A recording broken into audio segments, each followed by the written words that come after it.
So in this video, I'm going to talk about the weekly ritual that separates startup co-founders who make it from those who don't. Here's the thing. You might think, look, I talk to my co-founder all the time. We're sitting next to each other. Maybe we even live together. What are you talking about? In what world do I need another touch point with someone that I am literally in contact with digitally or physically every single day? But here's the thing. The fact that you're talking to your co-founder all the time can make it a problem because you don't dedicate specific time to talking about the topics that actually matter. I use this ritual every single week with the co-founder of my last company. That's us through so many things, whether it's from starting full-time at the company at different points in the journey, raising money, hiring people, firing people, a hard pivot, almost running out of money, COVID, and an acquisition. So I know this works. And honestly, as an executive coach who focuses on co-founder conflict, 90% of my clients probably wouldn't be working with me if they just dedicated themselves to this ritual every single week. So in this video, I'm going to tell you about what this ritual is, why it matters, how it works, and the step-by-step ways you can implement this and customize this for you in your business and your co-founder partnership. So first, let's address the point that you two talk all the time, because yes, you do. There's a lot going on with your company. You've got stand-up, you've got planning meetings, you've got weekly retros. There's just so many situations in which you are talking to your co-founder. But all of that is operational. All of that is about problem solving, about the work, about getting things done, the tactical or even strategic nature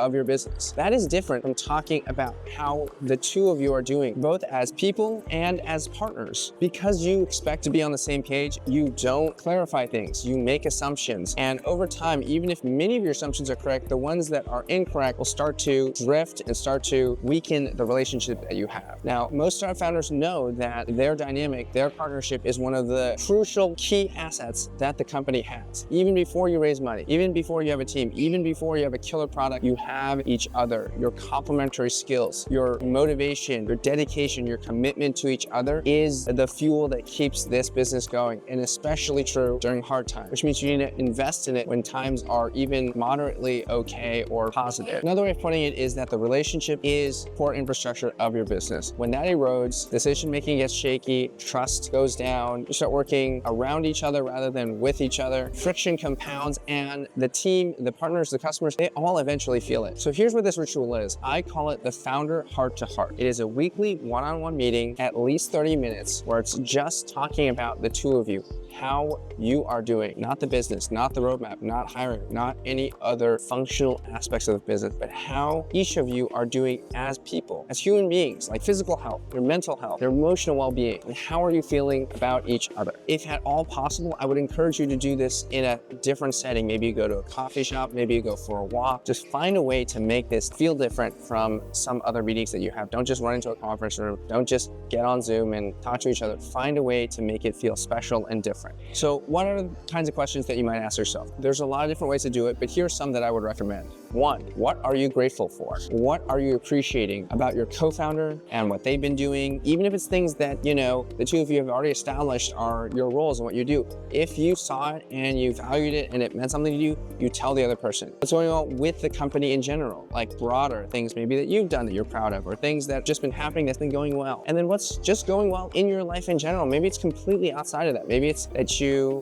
got to a new rank in some video game that you occasionally get to play, or that your, niece was just born and you're really happy about that. This is about getting to know and remembering to know something about your co-founder. It's so easy to let work and the business consume everything, but it's about knowing what's going on and feeling good about it. This is about building a foundation of supportive trust, of knowing each other and of appreciating each other. Next, we might talk about stress. We might say, hey, what is stressing you out right now? What are you worried about? And the key here is to not get into problem-solving mode, not getting into like, oh, well, you should do this, or I'm going to do that, or why don't you just make this decision? No, it's about listening to each other, hearing each other. Your co-founder is a very competent person. You're a competent person. It's not about solving the problem in this meeting. There will be plenty of meetings where you will go do that. It's about saying, hey, I know what's on your mind. I know what's going on with you. If something is stressing you out, there's usually not going to be a very, very simple solve. It is something that's been weighing on them, something that they've been sitting with, and it's about you getting that this is what's going on in their world right now. So it's about listening, repeating, making sure you understand, and just empathizing that this is maybe something that also stresses you out, or it's something that is important to you, something that you know is related to the health and the success of the business. That's what this stress conversation is for, to keep it in your mind, to have, again, shared awareness of each other. The next question I might recommend is, what are some questions or puzzles you have for me? So this is maybe the closest thing you might get to talking about, let's say, a complaint or direct amount of feedback. But it's not really about feedback, right? It's about understanding once again. So the question is like, hey,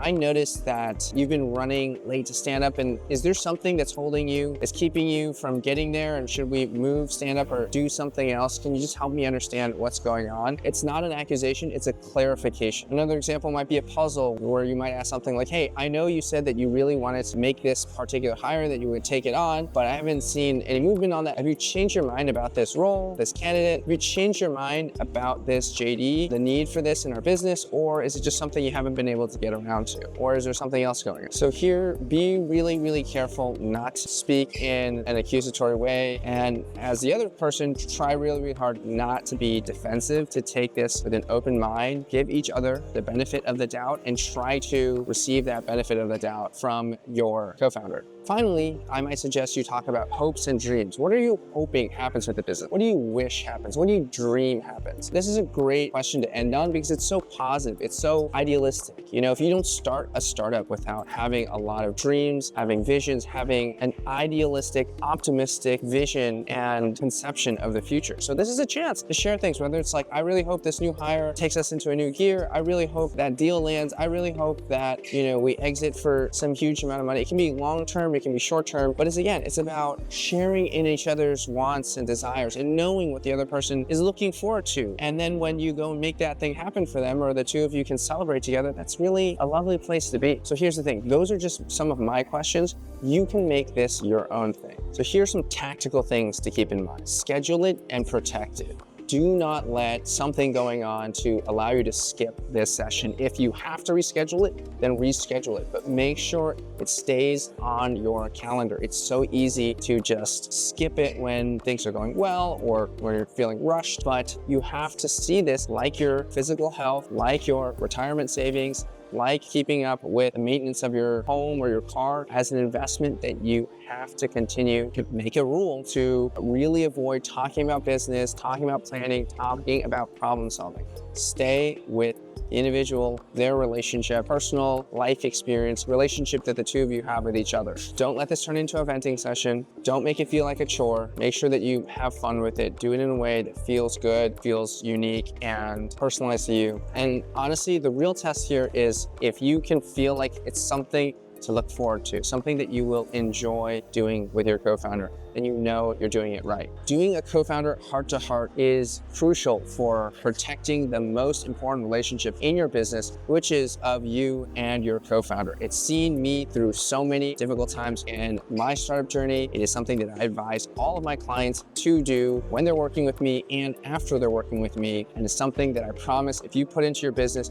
you will see the results and you will see the value. So one of the interesting things about the co-founder dynamic is that there are so many parallels to another much better studied relationship, which is that of married couples. This heart-to-heart is something that I have actually adapted from a lot of research around marriage therapy and couples counseling. And so if you're interested in this topic and you want to learn more, I've made a whole video that's all about what co-founders can learn from marriage therapy and couples counseling, the real science, the real research behind it. And if you're interested in that, you should definitely check this out.